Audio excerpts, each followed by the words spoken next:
तो चलिए, अपने पास लगा हुआ हेडिंग ट्रांसफार्मर। आज हम लोग पढ़ने वाले हैं ट्रांसफार्मर।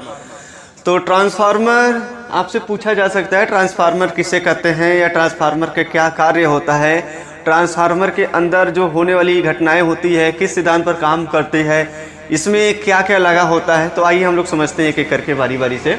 तो परिवर्तन करना बहुत ज़रूरी है, बिना परिवर्तन का इस दुनिया में कुछ होने वाला नहीं है। जैसे आपको ये बताएं, एक लकड़ी था, ये क्या था?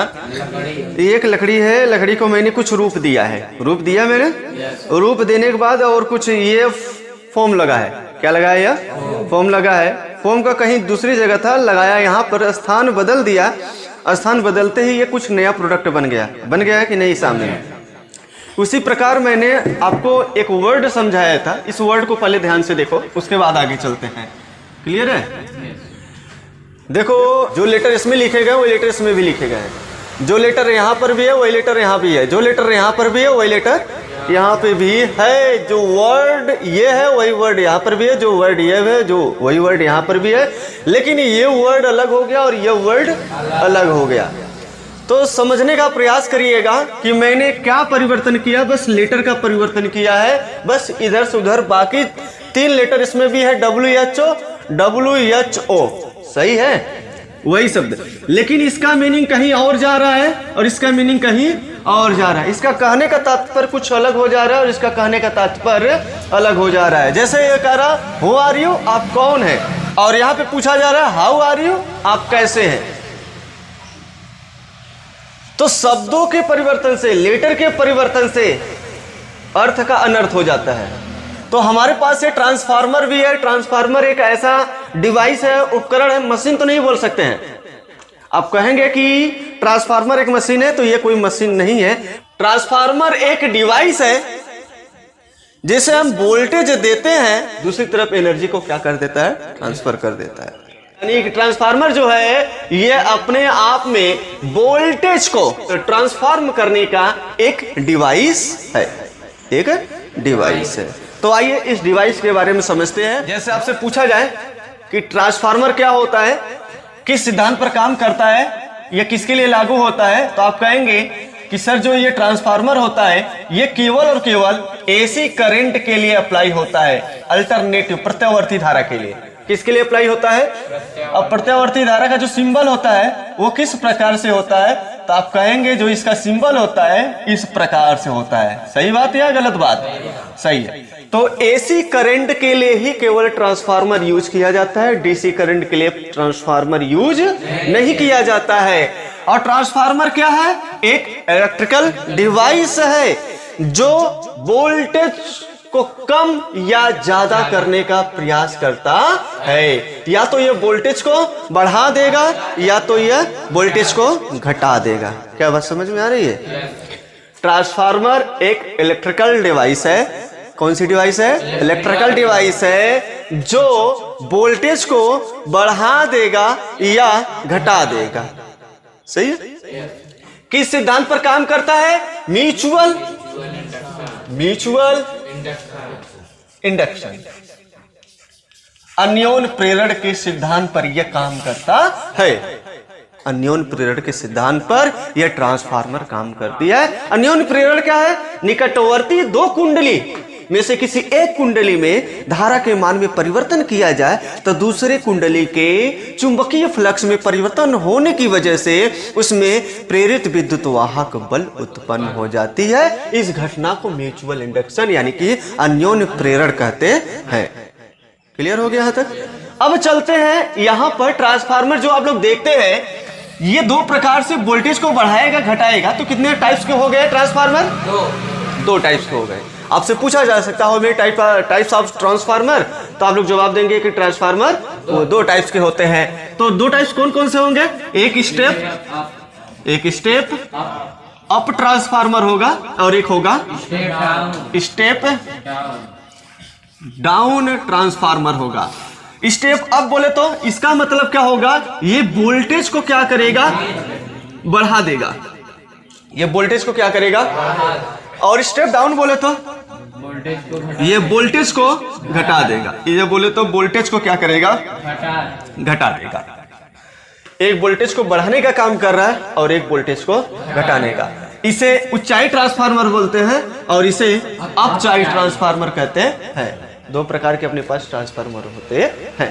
तो जानते हैं कि एक चीज आपको और बता रहे हैं, ये कभी भी पावर का लॉस नहीं करता है। अगर आइडियल ट्रांसफार्मर होगा तो, आइडियल तो होते नहीं है, वैसे प्रैक्टिकली देखा जाए व्यवहारिक जीवन में जो फार्मूला कहती है, फार्मूले से थोड़ी सी वैल्यू या तो कम हो जाएगी या तो ज्यादा हो जाएगी। कोई भी चीज 100% परफेक्ट नहीं होता है। आप सभी लोग जानते हैं किसी भी उपकरण को कोई भी काम करवाओगे तो क्या हुआ, एनर्जी लॉस करेगी या नहीं करेगी, कुछ तो करेगी ना। तो 100% नहीं होता है, लेकिन एक पैमाना मान के चलते हैं कि आइडियल हो 100% तब दे, तब ऐसा क्या होगा। ऐसा होता नहीं कभी व्यवहारिक जीवन में, ना आज तक बना है कभी भी ट्रांसफार्मर जो 100% काम करे। ये मान लीजिए ट्रांसफार्मर अपने पास है और ये इसकी कोर है। कोर का मतलब बोले तो ये नर्म लोहे की होती है। क्यों लगाया जाता है, क्यों होता है ये, इसका वजह अभी आपको मिल जाएगा कि मैग्नेटाइज हो जाइए। एसी करंट का ये प्राइमरी कॉइल है और ये एसी करंट का सेकेंडरी कॉइल है। ये एसी करंट का क्या है, सेकेंडरी कॉइल है। यहां पर हमने ये सेकेंडरी कॉइल बना दिया। एसी दे रहे थे, क्या डीसी मिलेगा क्या? नो सर, यहाँ पे ट्रांसफार्मर केवल और केवल किस पे काम करता है, एसी करंट के लिए। एसी देंगे तो एसी ही मिलेगा केवल और केवल, सही है। एसी करंट का मैंने यहाँ सिंबल भी बनाया है, फिर से यहाँ भी दे रहे हैं और यहाँ भी दे रहे हैं कि अपने पास एसी ही मिलने वाला है, सही है। और यह है इनपुट, इसे हम लोग प्राइमरी बोलेंगे, प्राथमिक कुंडली, और इसे हम बोलेंगे सेकेंडरी कुंडली, सही बात है। इसे इनपुट बोलेंगे। यहां पर हम लोग क्या दे रहे हैं, इनपुट, और यहां पे क्या मिल रहा है अपने पास, यहां पे मिल रहा है अपने पास आउटपुट। यहां निवेशी दे रहे हैं, यहां निर्गत हो रही है। चुंबकीय फ्लक्स निकल रही है, चुंबकीय फ्लक्स कहीं दूर न जाए। ये जब ये आयरन कोर सॉफ्ट रहेगा तो यह मैग्नेटाइज होगा, चुंबकत्व तो बन जाएगी जब इसमें करंट फ्लो होगा। तो ये जो मैग्नेटिक फ्लक्स होगी, इस के माध्यम से यह केवल राउंड राउंड घूमेगा। तो राउंड राउंड घुमाने के लिए ही नर्म लोहे की पत्तियों को यूज किया जाता है कि मैग्नेटिक फ्लक्स कहीं इसे बाहर न जाए, सही है। जो नर्म लोहे की पत्तियां लगाई जाती है बिल्कुल सटा के लगाई जाती है। क्यों लगाई जाती है, इसका भी वजह पूछा जा सकता है।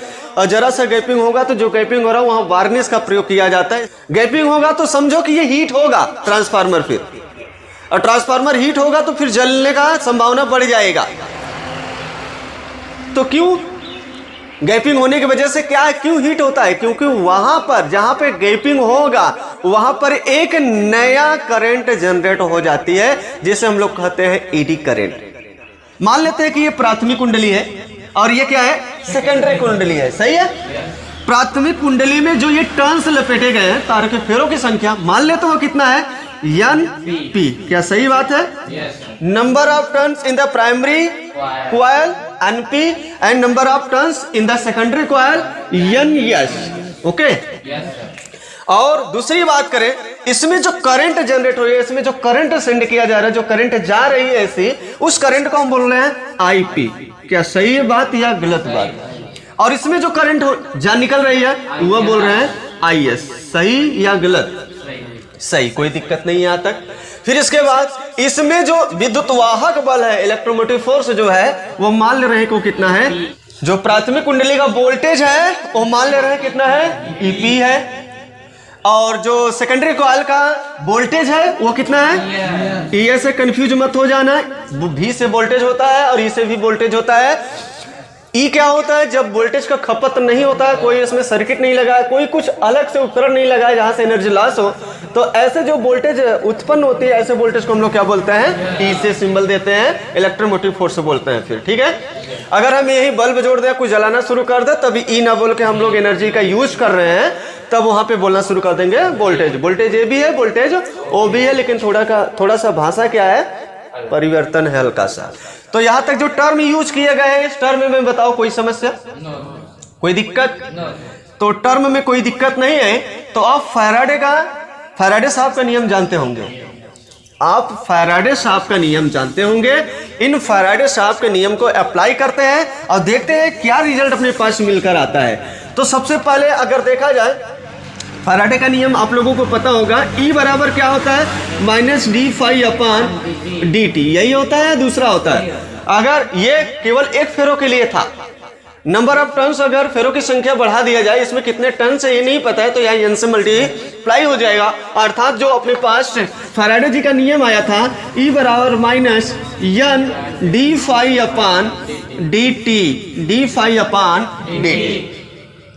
सही है, ये फैराडे का नियम था। सही है।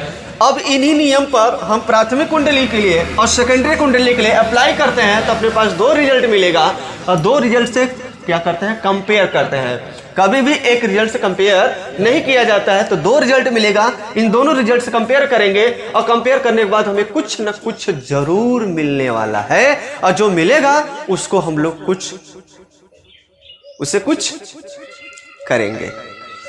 जो कुछ मिलेगा उससे कुछ करेंगे, कुछ आइडिया निकालेंगे, कुछ लॉजिक निकालेंगे, कुछ तर्क निकालेंगे, इससे ये चीज होती है। फार्मूला अप्लाई क्या कर रहे हैं कि जब किसी कुंडली के प्राथमिक कुंडली में वैद्युत धारा सेंड किया जा रहा है, इस कुंडली में चुंबकीय फ्लक्स में परिवर्तन होगा। इस चुंबकीय फ्लक्स में परिवर्तन क्यों हो रहा है, क्योंकि यहां पर धारा जो है वो वेरिएबल है। क्यों वेरिएबल है, एक बार करंट इस दिशा में जाएगी, एक बार करंट क्या होगा, इस दिशा में जाएगी, क्योंकि ये एसी करंट है। एसी करंट जो होता है डायरेक्शन अपनी बदलती है, एक बार ऐसे जाएगी तो एक बार ऐसे। क्या ये परिवर्ती है या नहीं है? ए भाई इधर जाओ इधर जाओ, क्या हो रहा है, परिवर्तन नहीं हो रहा है क्या, हो रहा है। तो यहाँ पे धारा वेरिएबल है, धारा वेरिएबल होने की वजह से क्या ये चुंबकीय फ्लक्स भी क्या होगा, परिवर्ती होगा या नहीं होगा, परिवर्ती होगा, इसमें भी कोई शक नहीं होगा। जितना इधर से जाएगा फिर उधर से इस राउंड में जाएगा, फिर उधर राउंड जाएगा। ऐसे करने से अगले वाली कुंडली में क्या उत्पन्न हो जाएगा, EMF, प्रेरित विद्युत वाहक बल उत्पन्न हो जाएगा। अर्थात जो चुंबकीय फ्लक्स इससे पासिंग होगा वही चुंबकीय फ्लक्स इससे भी पासिंग होगा। थोड़ा लॉस तो जरूर होता है, नियर अबाउट 100% मान के चलते हैं कि ये सॉफ्ट आयरन कोर की वजह से ये पूरे के पूरे चुंबकीय फ्लक्स जो जा रहे हैं यहाँ से, वही यहाँ से भी जा रहे हैं। यहाँ तक बात समझ में आ गई होगी। तो हम जो फार्मूले में लिखेंगे, पहले के लिए भी d∅/dt का यूज करेंगे, दूसरे के लिए भी d∅/dt, क्योंकि वही चुंबकीय फ्लक्स है, परिवर्तन नहीं हो रहा है, जो इसमें है वही इसमें है। तो देखिए यहां पर हम लिखे अप्लाई द फैराडे। प्राथमिक कुंडली के लिए क्या लिखेंगे, EP इक्वल टू कितना हो जाएगा, -NP into d∅/dt। Clear, equation number. और सेकेंडरी कुंडली के लिए, सेकेंडरी कॉइल के लिए क्या हो जाएगा, ES equal to -NS into d∅/dt। Clear हो गया, ये इक्वेशन नंबर। आप लोगों को पता है कि जब भी कंपेयर किया जाता है तो हमेशा आउटपुट अपान इनपुट किया जाता है। आउटपुट मतलब कितना मिल रहा है रिजल्ट। जैसे आपका हमने एक सवाल बताया था आपको कि अगर ये आपका टेस्ट हो रहा है, अगर ये 100 मार्क्स का होगा तो 100 मार्क्स किधर होगा, ये अपने पास इनपुट हो गया। इनपुट हमेशा डाउन होते हैं क्योंकि इसी से कंपेयर किया जाता है, इसी से तुलना किया जाता है। और कितना पाया आपने, मान लिया कि आपने 90 पाया, तो क्या आपकी क्षमता 100% है, नहीं है, आपकी क्षमता 100% नहीं है। अगर आपने 100 पे 100 ला दिया तो 100% है, तब आपकी क्षमता है। तो हमेशा जो कंपेयर किया जाता है तो ध्यान रखिएगा, ये आउटपुट है और ये क्या है, इनपुट है। चेक कर लो, क्या ये आउटपुट है इधर वाला, और इधर वाला क्या है, इनपुट है। तो रेशियो बताओ किसका किसका लेंगे। ऐसा मत करना कि सर इसने इतना बटा इतना कर दे, कोई दिक्कत नहीं है, लेकिन आप कंपेयर सही नहीं कर पाएंगे तब, ठीक है ना। कंपेयर हमेशा बताओ किससे किया जाता है, आउटपुट अपान इनपुट से किया जाता है। तो बच्चा लोग यहाँ बताओ कितना हो जाएगा। Now solving the equation first and second, we get ES/EP equal to -NS into d∅/dt divided by -NP into d∅/dt। इधर ये वैल्यू क्या हो गया, कैंसिल हो गया, माइनस से माइनस कैंसिल हो गया, तो ES/EP इक्वल टू कितना हो जाएगा, NS/NP निकल के चला आया, ES upon EP equal to NS upon EN। और ये ट्रांसफार्मर के लिए बहुत खतरनाक लॉजिक निकल के आएगा यहाँ से, बहुत ही खतरनाक लॉजिक निकल कर आएगा यहाँ से। और इस चीज को समझने का प्रयास करिए। अब ट्रांसफार्मर की वोल्टेज को बढ़ाना और घटाना हमारे हाथ में अब आ गया। कैसे बढ़ा सकते हैं कि अगर इधर 1 वोल्टेज के दिया तो मुझे यहां 10 वोल्टेज करना होगा तो क्या करना पड़ेगा? फेरों की संख्या कितना बढ़ाएंगे, कैसे बढ़ाएंगे, कितना बढ़ाना पड़ेगा, ये भी तो पता होना चाहिए कि यहां 2 वोल्टेज का है तो यहां पर कितना टर्न्स लपेटे कि यहां पर 20 वोल्टेज मिल जाए या 5 वोल्टेज मिल जाए। 2 वोल्टेज दिया, 5 वोल्टेज कैसे मिलेगा? समझो, आप समझो। यहां पे एक रिजल्ट देखो यहां से मिल रहा है, इलेक्ट्रोमोटिव फोर्स यानी कि वोल्टेज बढ़ रहा है तो प्राथमिक सेकेंडरी कॉइल में देखो कहां पे बढ़ रहा है, सेकेंडरी कॉइल का अगर वोल्टेज बढ़ रहा है तो उसके नंबर ऑफ टर्न्स भी क्या हो रहे हैं, बढ़ रहे हैं। नंबर ऑफ टर्न्स क्या हो रहे हैं। और नीचे देखो, इसको पलटी मार दोगे तो भी, अब नीचे देखो क्या हो रहा है। अर्थात हम कह सकते हैं कि अपने पास अगर जहां वोल्टेज बढ़ाना होगा तो वहां पे नंबर ऑफ टर्न्स क्या करना पड़ेगा, बढ़ाना पड़ेगा। अर्थात हम कह सकते हैं जो इलेक्ट्रोमोटिव फोर्स E होता है वो डायरेक्टली प्रोपोर्शनल होता है नंबर ऑफ टर्न। हाँ या ना? वोल्टेज जो होता है वो डायरेक्टली प्रोपोर्शनल होता है नंबर ऑफ टर्न, मतलब इसमें लपेटे गए फेरों की संख्या के डायरेक्टली प्रोपोर्शनल होता है। अब E इसे क्यों लिखा? अब चाहे प्राइमरी की बात करो चाहे सेकेंडरी की बात करो, सबके लिए लागू ना होगा।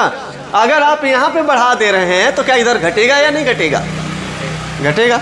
और इधर बढ़ा रहे हैं तो इधर घटेगा ऑटोमेटिक, एक तो कम करना ही पड़ेगा। तो यहां से जो जबरदस्त लॉजिक निकल कर आया कि अगर हम सेकेंडरी कॉइल की वोल्टेज बढ़ाना चाहेंगे तो सेकेंडरी कॉइल का नंबर ऑफ टर्न्स भी क्या करना पड़ेगा, बढ़ाना पड़ेगा। हाँ, अब सबसे बड़ा नोटिस ये रहेगा कि जो नंबर ऑफ टर्न्स बढ़ा रहे हैं, मान ले कि इसमें 100 फेरा कर दे रहे हैं, इसमें 20 फेरा है, इसमें 100 फेरा कर दे रहे हैं और इसमें 20 फेरा है, क्या इनकी एरिया अलग अलग हो जाएगी? नहीं, एरिया कभी भी अलग नहीं होगी। एरिया अलग अलग हुआ तो समस्या बढ़ जाएगी आपकी। एरिया मतलब जितना क्षेत्रफल इसका आएगा उतना ही क्षेत्रफल इसका, मतलब कहने का मतलब इतनी मोटी तार है, तुम चाहे इसको पतला में लपेटो और चाहे तो मोटे में लपेटो, लेकिन एरिया इतना ही होना चाहिए। एरिया ना कम होना चाहिए। जो तार आप लपेट रहे हैं उसका जो एरिया होगा लपेटने का, एरिया ना तो इसका ज्यादा होना चाहिए ना तो इसका। चाहे आप इसमें कितनों फेरा लपेटिए चाहे इसमें कितनों फेरा आप लपेटिए, उससे कोई फर्क नहीं है, लेकिन एरिया वही होना चाहिए। जैसे हम कह दें एक गोली लिया है आपने, सही है, और उसे 50 टुकड़ों में आपने तोड़ दिया है। इस 50 टुकड़े का एरिया क्या इस एक एरिया के बराबर होगा? नहीं। क्या बराबर होगा सर? भी बराबर होगा और इसका भी बराबर होगा। लेकिन अपने को यहाँ पे क्या करना है? एरिया इक्वल रखना है। यहाँ पर एरिया जो होगा, इस तार के फेरों की संख्या जो अपने लपेटा है, यहाँ पे जो लपेटने का एरिया होगा वह एरिया इस एरिया के क्या होना चाहिए? बराबर होना चाहिए। अब इस अगर ये चीज समझ पाए होंगे तो आप ना समझ पाएंगे करंट, क्योंकि वोल्टेज को चलने के लिए तारों की जरूरत नहीं होती है। वो कहेंगे अब सर बिना तारों के लेके जाए, कहाँ हो जाएगा क्या? नहीं मेरे भाई साहब, मतलब ये वायर जो जा रही है ना, ये जो वायर जा रही है ये डिपेंड करती है करंट के ऊपर। करंट के ऊपर डिपेंड करती है कितनी मोटी वायर होगा। ये वोल्टेज के ऊपर डिपेंड नहीं करता है। ये वोल्टेज को आप बढ़ाइए घटाइए कोई तकलीफ नहीं है। तकलीफ जानते हो आपको किसको है? जैसे कहते हैं तकलीफ की बात आपने कर दिया सर तो तकलीफ की बात ही कर देते हैं। जानते हैं आपको तकलीफ क्या है? जब आप रास्ते से गुजरेंगे कहीं जानवर मरा होगा तो नकुला बंद कर लेते हैं, तकलीफ वहां पर होती है। तकलीफ है कि नहीं है? सूंघेंगे वहीं बैठकर ऐसा तो नहीं करेंगे ना। कोई जानवर मरा है तो देखिए आप मुड़ी तो या तो अपना गर्दन को इधर कर लेंगे या तो कहेंगे छी छी छी छी छी छी छी छी छी छी करेंगे। यार कहाँ से बदबू आ रहा है? कि सेंट की तरह सूंघेंगे जैसे सेंट मारे रहते हैं। वाह कितना गजब की खुशबू आ रही है। ऐसा करते हैं क्या? नहीं नहीं नहीं। इसी प्रकार चूहा भगाने का दवा भी बता दे रहे हैं। लो अच्छा चूहा भगाने का दवा जानना चाह रहे हैं? चूहा है घर में? थोड़ा बहुत कि ज्यादा है? बहुत है। ऐसा दवा बताते हैं जो निःशुल्क हो, फ्री ऑफ कास्ट, एकदम से भाग जाए घर छोड़ के। सच्चे में ना? देख लो भाई ईमानदारी से, चूहा भगाने का बहुत ही असरदार दवा बता रहे हैं जो आपके घर में ही है और आप उसे यूज नहीं करते हैं। जैसे हम कह रहे हैं आपको जो पसंद नहीं है उससे दूर भागते हैं। कहीं जानवर कुछ मरा हो रहा है तो क्या उसके पास जाकर सूंघेंगे? अगर कोई सेंट मारा हो उसकी खुशबू आ रही है, जानवर मरा उसकी खुशबू, बताओ किसकी तरफ जाएंगे आप? सेंट की तरफ, और आप भागे चले जाएंगे। तो फिर चूहों को भी एक ऐसी खुशबू जो होती है ना, एक ऐसी खुशबू है जो पसंद नहीं आती है। जो चूहा होते हैं उनके लिए भी एक ऐसी खुशबू है जो पसंद जरा सा भी नहीं आता है, उससे लाखों किलोमीटर दूर भाग जाते हैं। रे भाई तब सर बता दीजिए, अब बर्दाश्त नहीं हो रहा, चूहा को भगा ही देंगे तो बता दिया जाए। देखो चूहा को एक ऐसा खुशबू है जो पसंद नहीं आता है, वह अपना प्याज। क्या है? प्याज घर में है कि वो खरीदना पड़ेगा? प्याज काट कर रख दीजिए, उसमें से जो खुशबू निकलेगा ना, चूहा फुर्र हो जाएगा साला, आपके घर में दिखाई नहीं देगा। जहां जहां चूहा है, बिल है, या कहीं रख दीजिए 2-4-6 जगह अपने घर में काट के। एक प्याज लीजिए, काट के क्या कर दीजिए, रख दीजिए, देखिए अब चूहा आता है कि नहीं आता है। ऐसा फुर्र होगा कि पता नहीं चलेगा चूहा का। अरे सर इतना जबरदस्त दवा, वो भी फ्री में। आया समझ में? चूहा भगाने की दवा पता चला? चलो अब इधर देखो। तो यहां तक अगर क्लियर हो गया हो तो थोड़ा सा हम और बातें बताएं कि अगर ये आइडियल ट्रांसफार्मर होगा, अगर ये आइडियल ट्रांसफार्मर होगा तो क्या जो प्राइमरी कॉइल का पावर होगा, क्या वो सेकेंडरी कॉइल के पावर के बराबर होगा? क्या जितना आप इनपुट पावर देंगे उतना ही आउटपुट पावर मिलता है। कभी भी पावर न ज्यादा होता है न कम होता है। क्यों? जानते हैं पावर का फार्मूला क्या होता है? P बराबर VI होता है। क्या होता है? P बराबर VI होता है। वोल्टेज बढ़ेगा तो करंट घटेगा, इन दोनों का मल्टीप्लाई करने पर वही वैल्यू आएगा। जैसे यहां पर मान लेते हैं कि P पावर है प्राथमिक के लिए और यहां पर पावर है सेकेंडरी के लिए, ये सेकेंडरी के लिए है, इसका भी VI होगा। तो मान लीजिए कि यहां पर आपने वोल्टेज बढ़ा दिया तो यहाँ वोल्टेज क्या, धारा क्या हो जाएगा? घट जाएगा। और यहाँ पे वोल्टेज बढ़ा तो यहाँ वोल्टेज क्या होगा? घटेगा। धारा गमन क्या होगा? यहाँ पे मल्टीप्लाई जो करोगे, यहाँ जो मल्टीप्लाई करोगे, ये दोनों सेम आएगा। ये दोनों जैसे हम कहें 3 गुणा 5 और 5 गुणा 3, बोलो कितना आएगा? यहाँ पर बोले ये चीज और ये देखो दोनों अलग अलग चीजें हैं कि नहीं है? मान ले रहा है कि ये वोल्टेज और ये करंट है और ये वोल्टेज और ये क्या है? वोल्टेज और ये करंट है। देखो यहाँ वोल्टेज करंट, समझ में आ रहा है? दोनों का आंसर कितना आएगा? 15।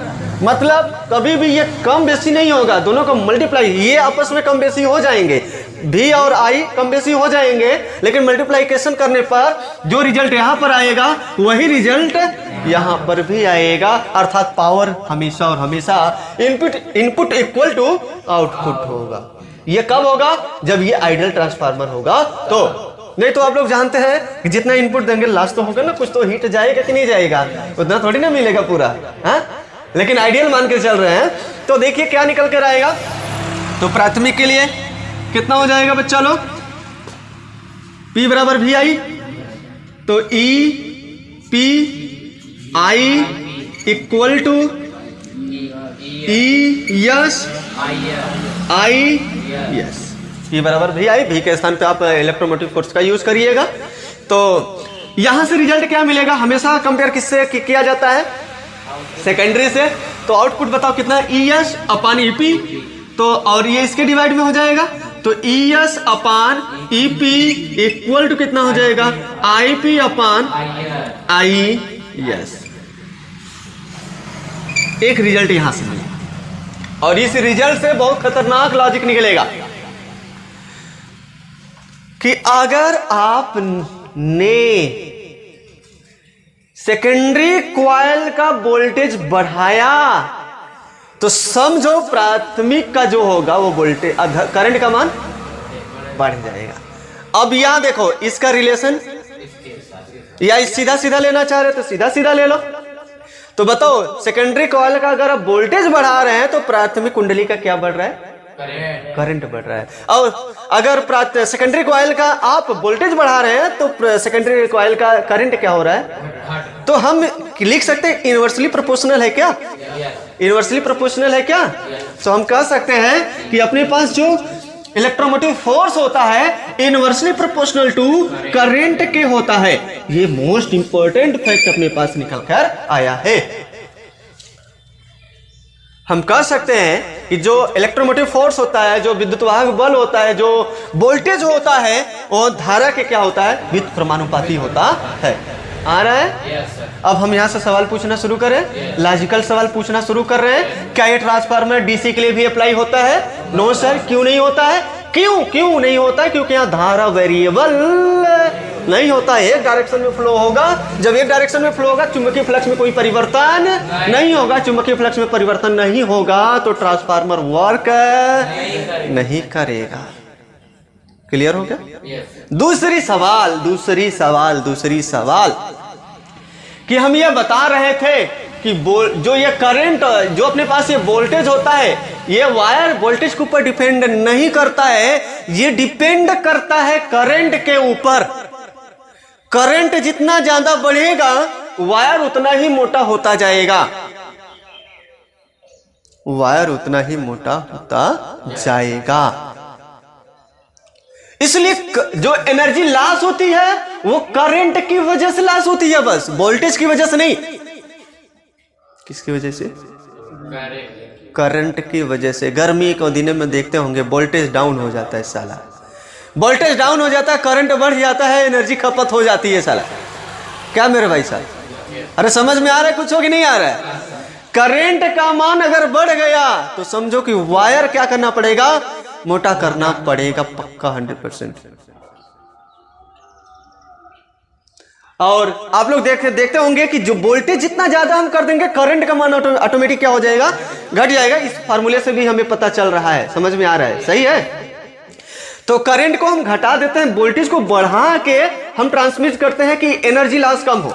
एनर्जी लॉस कब होगा? जब वोल्टेज जितना ज्यादा रहेगा उतना ही ज्यादा। इसलिए जब पावर हाउस से आप लोग देखे होंगे जहां पे पावर प्लांट होता है वहां पे जो ये बनती है, कि मान लेते हैं कि ये पावर प्लांट है, ये पावर प्लांट है, तो ये जो पावर जहां से बनती है उसको पावर प्लांट बोलते हैं। तो यहाँ पे जो ट्रांसफार्मर लगेगा वो जरा बताओ कौन सा ट्रांसफार्मर लगा होगा? कौन सा ट्रांसफार्मर लगा होगा? स्टेप अप लगा होगा या स्टेप डाउन लगा होगा? स्टेप अप लगा होगा। क्यों लगा होगा ये बता दो? क्योंकि एनर्जी लॉस कम हो। वहां से एनर्जी लॉस ज्यादा हो जाएगा तो अपने घरों में पहुंचते पहुंचते एनर्जी तो बचेगा, बहुत कम मिलेगा और हम रोएंगे, कहेंगे हमारा ये उपकरण नहीं चल रहा, वो नहीं चल रहा, वो नहीं चल रहा है। एनर्जी को बचाने के लिए वोल्टेज को बढ़ा देते हैं और करंट को कम कर देते हैं। इसलिए आप देखते होंगे 55 केवी का लगा रहेगा, 11 केवी का लगा रहेगा। ये ट्रांसफार्मर इस प्रकार से यूज किए जाते हैं वहां पे, और भी बड़े बड़े ट्रांसफार्मर यूज किए जाते हैं। केवी का मतलब समझ रहे हैं ना? तो समझने का प्रयास करना कि जो प्लांट जहां पे होते हैं वहां पर जो ट्रांसफार्मर यूज किया जाता है, कौन सा ट्रांसफार्मर होता है? स्टेप अप ट्रांसफार्मर का प्रयोग करते हैं। लेकिन जब हमारे पावर हाउस से घरों तक बिजली जो आती है, अब अपने गांव में जो ट्रांसफार्मर लगा होता है, ये कौन सा ट्रांसफार्मर होता है? स्टेप डाउन ट्रांसफार्मर होता है। क्यों ट्रांसफार्मर ऐसा लगाया जाता है? क्योंकि हमारा उपकरण जो चाहिए उसको 220 वोल्टेज, कितना चाहिए उसको? 220 वोल्टेज, 11,000 का वोल्ट यहाँ ट्रांसफार्मर लगा रहता है और ये कन्वर्ट करके इसे डाउन में करती है। तो देखो हाई से लो, और यहां से जो जहां पावर बनती है वहां पे लो ऑलरेडी पहले से ही रहती है, ज्यादा नहीं रहती है। उसको बढ़ाने के लिए हम लोग क्या करते हैं? स्टेप अप ट्रांसफार्मर का यूज करते हैं, क्योंकि करंट एकदम घटा देते हैं तो हमारा जो सर्किट होता है अर्थात जो वायर रहता है वो हीट नहीं होती है। नहीं तो एक बार घटा के देखिए वोल्टेज क्या होता है। मोटा मोटा वायर चापोगे फिर और मोटा मोटा, ये तो हालत खराब हो जाता है उतने में भाई लगाने में। देखते हो ना कितनी खर्चा आती है। कुछ कहानी इससे समझ में आ रहा है क्या ये इंपॉर्टेंट है ट्रांसफार्मर? क्या कुछ कुछ जा रहा है अंदर? तो हेडिंग लिखवा दें, स्टेप अप ट्रांसफार्मर और स्टेप डाउन ट्रांसफार्मर। कि यहाँ तक समझ में आ गया सबको? स्टॉप लगा दें, स्टॉप लगा दें। तो अगला हेडिंग आप लोग लिखने का प्रयास करिएगा अपनी कॉपी पर। कल तक यहाँ समझाया गया था, आप लोग हेडिंग लगाइए स्टेप अप और स्टेप डाउन। ट्रांसफार्मर 2 प्रकार के होते हैं। बाकी कोई समस्या तो पूछते रहना, आपका आंसर जरूर मिलेगा। सही है? कोई दिक्कत? कोई परेशानी? स्टॉप लगा दे, पक्का लगा दे। चलो ठीक।